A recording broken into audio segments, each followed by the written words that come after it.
Dia num bate-papo com a Nívia, eu tava conversando com a Nívia, isso não tá em lugar nenhum, a gente tava junta, sentada, conversando. E aí, nesse bate-papo, a gente começou a falar de redes sociais. E eu querendo ajudar ela para um negócio do Glorify. E aí ela falou comigo, ai, Lu, eu sou muito ruim de rede social, né? Ela falou, né? Eu sou muito ruim e eu não sei usar direito, eu não posto os negócios direito. E ela brincando, né?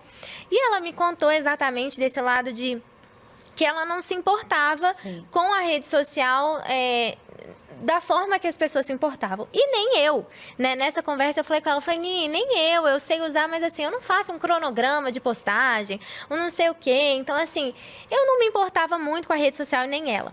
E nessa conversa, a gente foi conversando, conversa vem, conversa vai, até que chegou um ponto que a gente falou assim, mas espera aí, a gente se importa tanto quando a gente fala com uma pessoa na igreja. A gente se importa tanto quando a gente vai pregar, com o que a gente fala, com as pessoas que estão naquele lugar, reunidas naquele lugar. A gente tem um cuidado, um zelo tão grande, porque são vidas que o Senhor vai nos cobrar. Agora, e essas vidas que estão nos seguindo nas redes sociais? Será que o Senhor vai nos cobrar?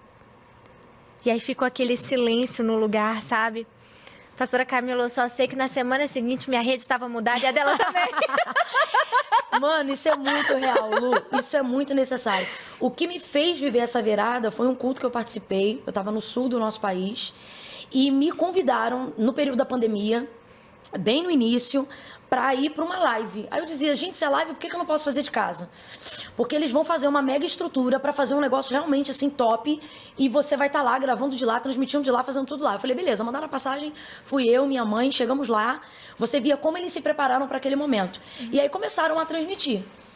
E aí eu preguei, foi muito bom, porque apesar de ser fechado, tinham algumas poucas pessoas e aquilo me facilitava na entrega daquele conteúdo, daquela pregação. E tô eu ministrando, e aí fui fazer o convite para saber quantas pessoas queriam se reconciliar com Cristo e tal. E aí me falaram, Camila, só não esquece que você vai fazer esse convite normal, igual você faz quando você tá num culto normal na igreja, só que você vai fazer isso olhando para uma câmera e convidando as pessoas que estão em casa. Faça igual. E aquilo me ajudou muito. E aí eu comecei, Lu. E nesse dia, o Senhor derramou, assim... Ele realmente derramou uma graça tremenda. E eu comecei ali a fazer o convite e disse que as pessoas que iriam entregar a vida para Cristo, para que eu soubesse que elas estavam fazendo a sua confissão pública de fé, elas deveriam escrever eu, fulano de tal, porque às vezes o nome no chat... Não é o nome, é um apelido, né?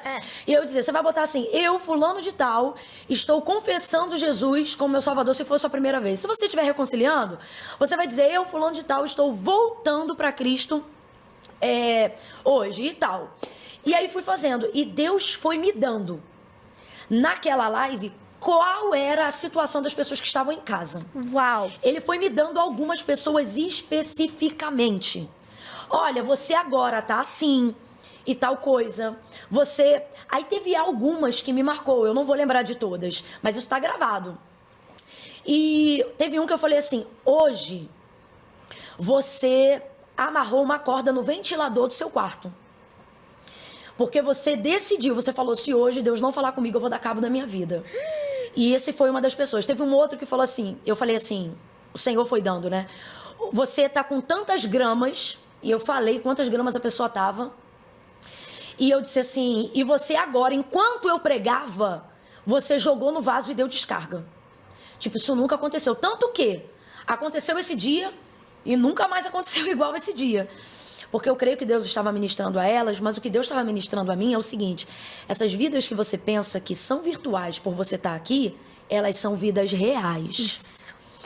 E aí foi me dando, eu fui falando, Lu, ao vivo, em tempo real, naquele dia, foram mais de 550 e poucas pessoas para Jesus. Só que o que eu quero colocar em consideração aqui, são muitas almas, uma já vale mais do que o mundo inteiro.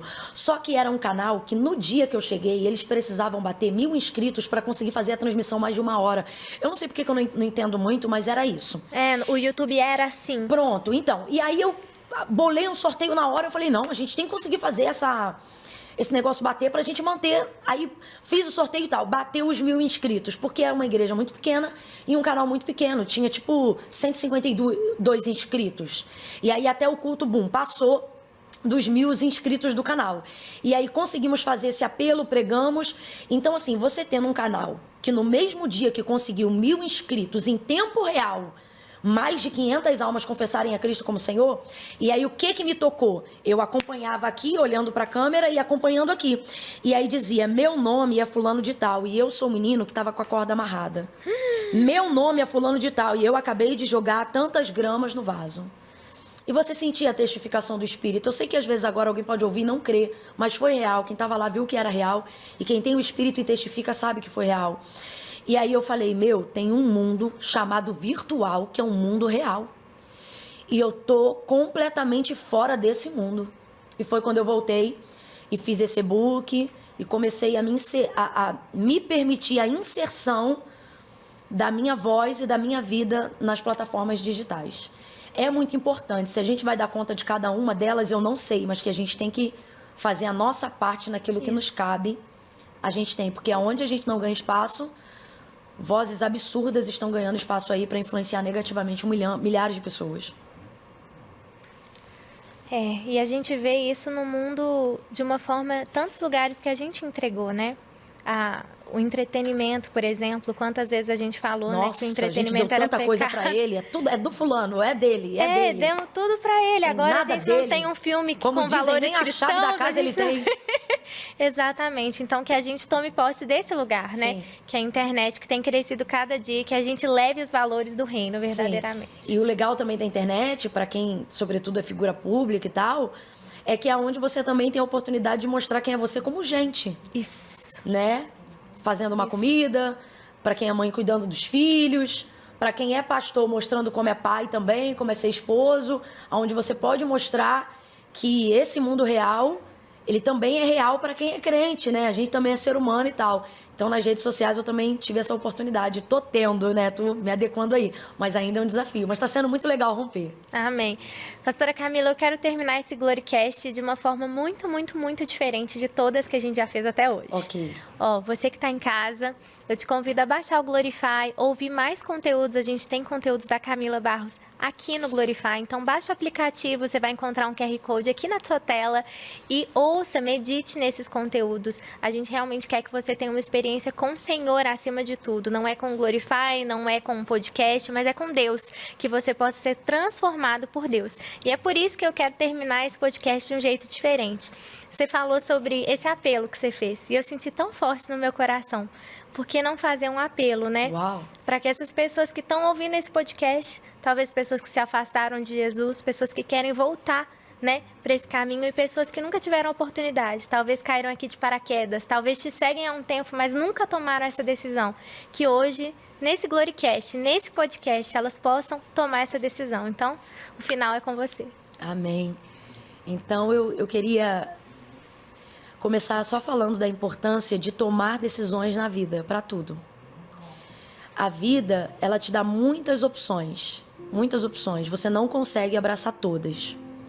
Ao longo da sua vida, você vai precisar fazer suas escolhas e, junto com elas, que decisão tomar, né?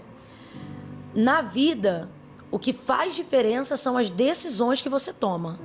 Não é tudo o que você sabe, é tudo o que você decide. Fazer ou não fazer.